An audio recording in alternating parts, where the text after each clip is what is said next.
सभापति की वजीफत रशीद शासकी अल्लाह मोहम्मद शरीफ की সভাপতিত্বে অনুষ্ঠিত মঞ্চ ভূমিষ্ঠ ওলামায়ে আমার সাথে ভূমিষ্ঠ শুধু আসসালামু আলাইকুম ওয়া রাহমাতুল্লাহি ওয়া বারাকাতুহু। আপনারা জানেন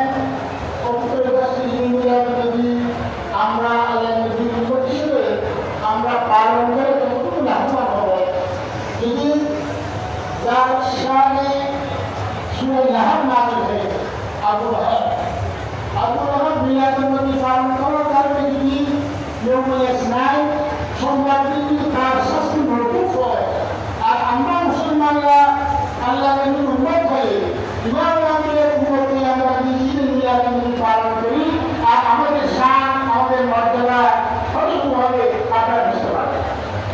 সুতরাং যারা আল্লাহ নবীর শাফাআতকে কামনা করেন, আল্লাহ নবীর উম্মত হিসেবে গর্ববোধ করেন, তাদের উপর অবশ্যই খরচ ঈদে মিলাদুন নবী পালন করা। যখন একটা হালাল উত্তম কাজকে কেউ যদি খারাপ মনে করে, অবৈধ করে, তখন সেটাকে ফজমনে করা ইমানদার কিনা আবশ্যক। আলহামদুলিল্লাহ। সুতরাং হুজুর